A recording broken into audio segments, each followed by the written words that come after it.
Assalamualaikum Ustadz. Waalaikumsalam. Apa? Waalaikumsalam warahmatullahi wabarakatuh. Dari mana ini orang tanya? Dari jauh Ustadz. Jadi Dari gini jauh Ustadz. dari Aceh ini. Ya Ustadz, kelihatannya Silakan. yang pelemahan orang Islam, orang beriman ini kriterianya semua ada di Indonesia Pak Ustadz. Ya, ada. Saat ini sangat valid gitu kan. Jadi pertanyaannya begini Pak Ustadz. Kalau kita mazhab optimis, badai pasti berlalu, itu apa yang harus dilakukan kita sebagai individu, kita sebagai komunal, Pak Ustadz. Jadi kayaknya yang semua kriteria ini terjadi semua di Indonesia, Pak Ustadz. Jangan sampai ada, insya Allah, jangan sampai ada bala yang tadi seperti kata Pak Ustadz, taun atau bencana alam yang menimpa kita, Pak Ustadz. Jadi apa upaya kita kalau kita bermazhab optimis? Makasih Pak Ustadz. Ini semua ya kayak gitu-gitu tuh. Kelemahan itu, 5 penyebab kelemahan orang Islam, itu sih sumbernya ya dari akidah yang lemah. Betul. Itu sumbernya dari akidah yang lemah. Kenapa orang merusak perjanjiannya dengan Allah? Karena dia akidahnya lemah. Kenapa itu Pak, satu bangsa itu memilih hukum yang disusun oleh DPR MPR tuh, tidak memilih hukum Islam? Karena akidahnya lemah. Kenapa terjadi perbuatan keji menyebar di mana-mana, pelacuran? Wah, satu hal yang biasa.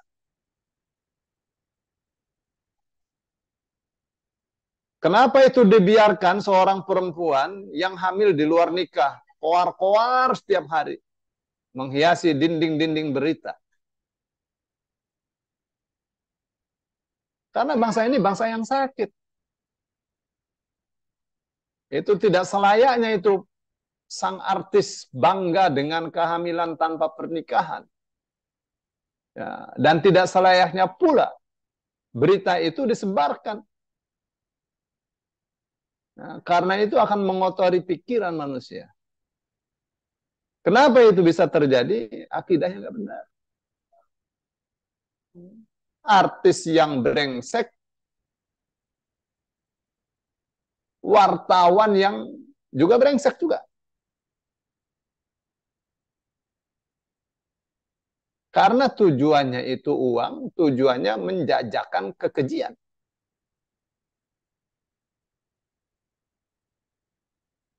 Ya, terbit perilaku seperti itu karena akidah yang lemah. Ya. Kenapa orang curang di pasar? Karena mereka tidak ingat mati. Ya, yang ada di pikirannya itu kaya, kaya, kaya, kaya. Jadi curang.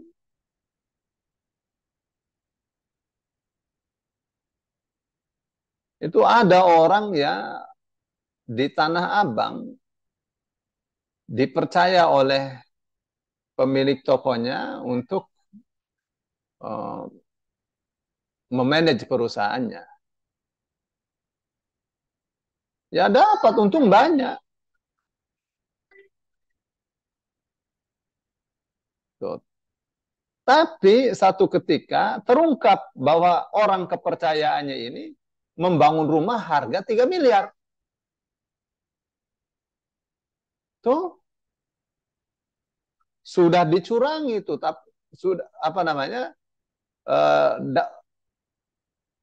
Majikan tidak merasa kalau itu dicurangi karena laba banyak. Rupanya usut punya usut ini dicurangi oleh orang kepercayaannya. Kenapa dia lakukan korupsi seperti itu? Ya, karena tidak ingat mati. Ya. Kenapa tidak ingat mati? Akidahnya lemah. Itu sumbernya tuh akidah tuh semua. Setiap hari orang beli bahan, ya mestinya diukur begini, dia ukur set, set, set. Dia sudah tahu itu.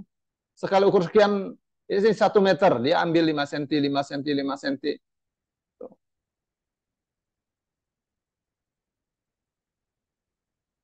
Berapa yang dia curangi setiap hari? Banyak.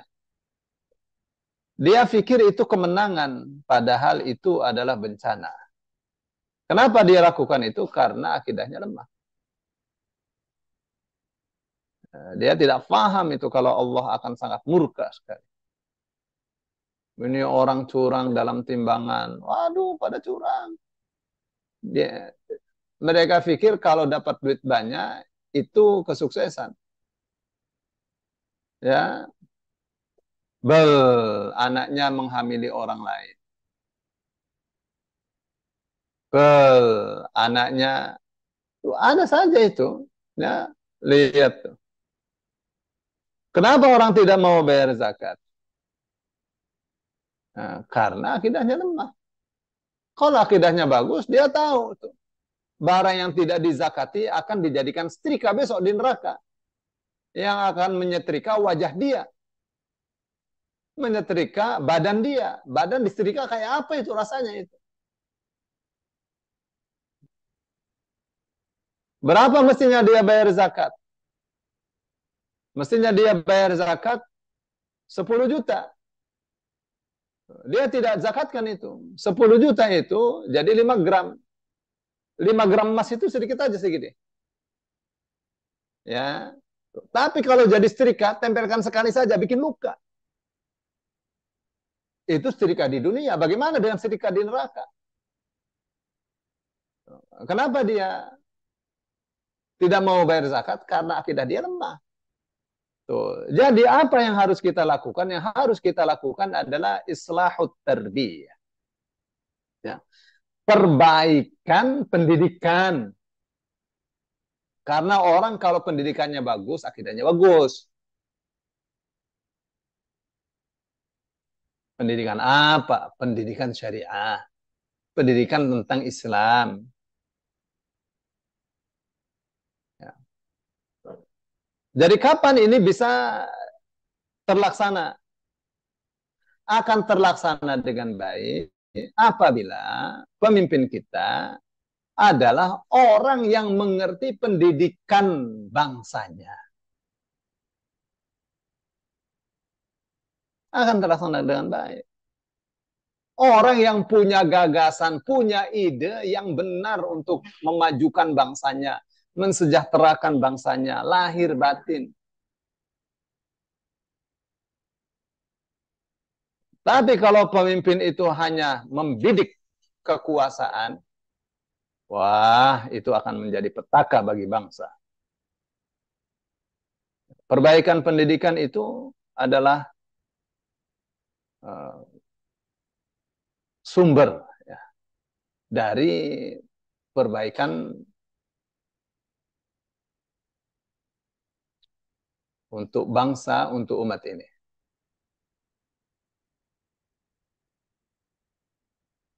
Jadi kalau pemimpinnya itu mengerti akan pentingnya ini akidah untuk kemuliaan, kesejahteraan bangsa, taruhlah bangsa Indonesia, pasti sisi-sisi ini akan dia tangani dengan baik.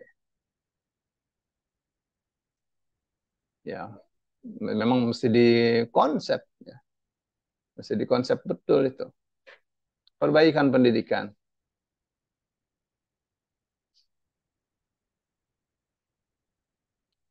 Nah, perbaikan pendidikan banyak ya, cabangnya pasti banyak.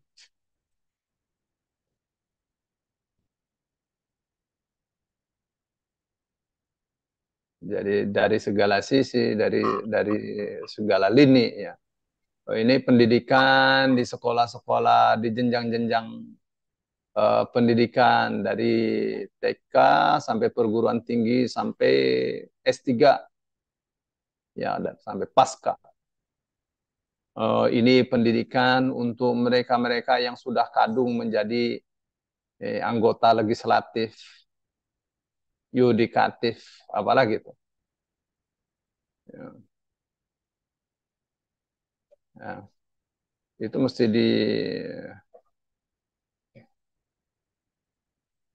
dijalankan ya. Otak-otak para eksekutif, para yudikatif, itu semua mesti diguyur itu otaknya semuanya. Diguyur dengan apa? Diguyur dengan informasi dahsyatnya siksa di neraka. Ya, dahsyatnya kebahagiaan di surga.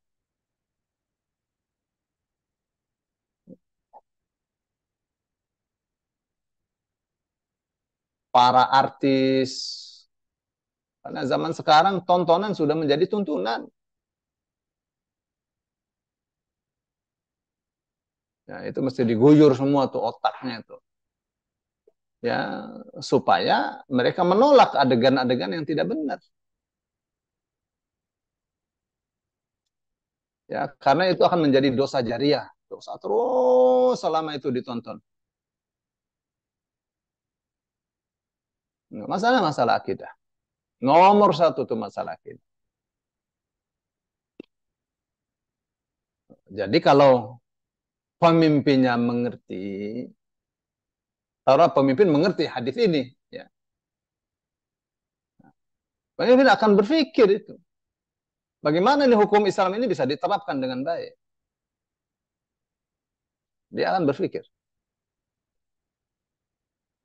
Akan bikin sistem.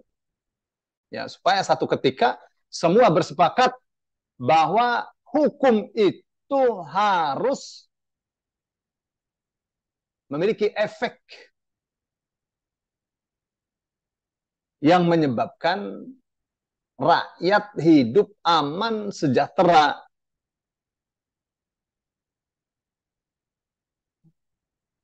Ya, hukum Islam diterapkan, wah aman. Kalau ini setiap hari terjadi perzinahan. Ya, hitungannya per detik mungkin.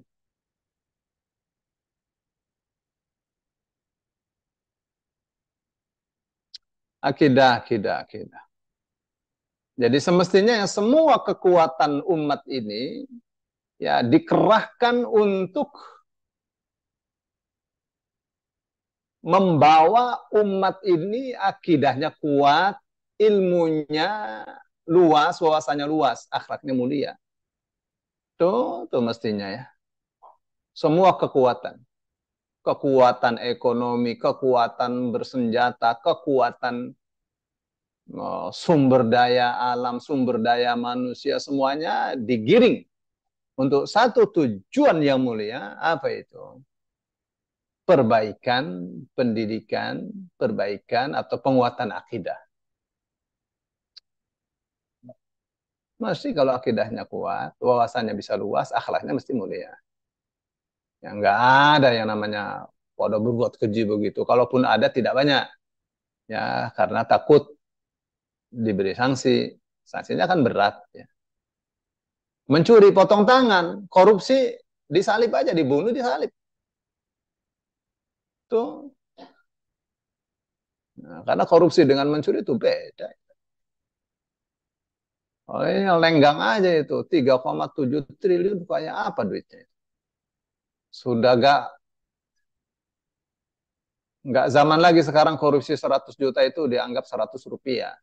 Sekarang udah main triliun. Tuh, zaman presiden mana tuh? Zaman presiden Jokowi. Kenapa? Hukum nggak ada wibawa sama sekali. Yang kemarin Pak Mahfud MD dengan sangat gagah sekali mengatakan 347 triliun atau berapa itu? 46 triliun. Korupsi yang terungkap itu dan kesimpulannya apabila tidak ada korupsi di Indonesia ini Indonesia terkaya di dunia ini. Setiap orang berhak memperoleh gajian 20 juta tanpa kerja. Saking dahsyatnya tuh. Jadi koruptor itu merusak negara. merusak rakyat.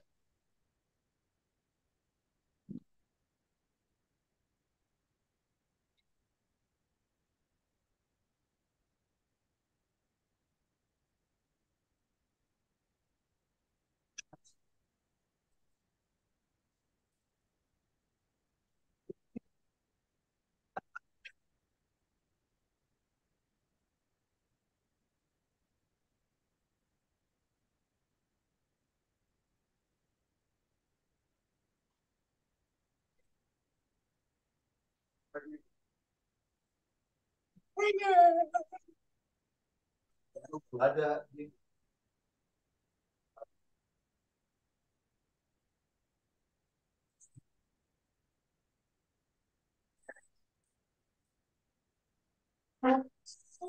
Jadi apa sekarang tindakan kita sekarang? Tindakan kita sekarang ya penting kita punya pemimpin yang konsepnya untuk bangsa ini bisa diharapkan. Kampanye nih Ustadz. Enggak ya, harus kampanye. Ya, jangan sampai kita punya pemimpin yang bikin capek rakyat. Rakyat mikirin pemimpin terus. Ya, mestinya pemimpin mikirin rakyat, rakyat mikirin. Ya, capek itu. Ya. Jadi itu akan kalau dari pemerintah yang punya program itu, wah dahsyat itu. Ya.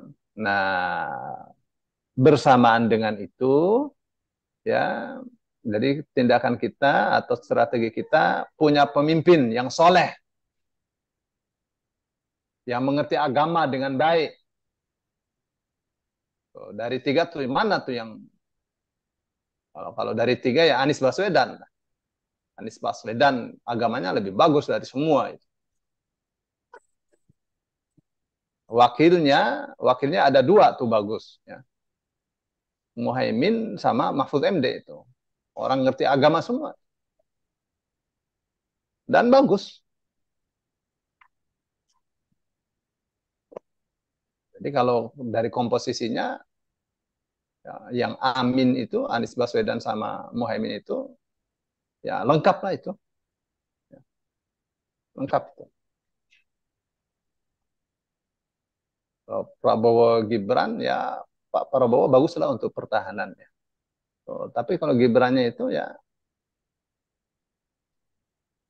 mohon maaf ya, Ibu bisa nilai sendiri. Ganjar, aduh, mohon maaf ya, capek deh. Ya, mestinya dibalik, Pak Mahfud tuh yang jadi pimpinannya, baru Ganjar. Ah, itu baru.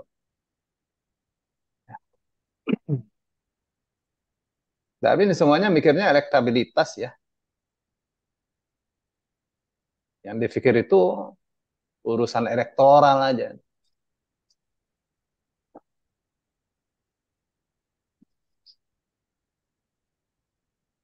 Kalau bangsanya ini cerdas, insya Allah tidak akan salah memilih. Terjadi salah pilih karena tidak cerdas. Dibom pakai duit langsung dipilih. Berapa? Satu orang 50.000 langsung dicoblos itu. Ya, 50.000 untuk kesengsaraan 5 tahun.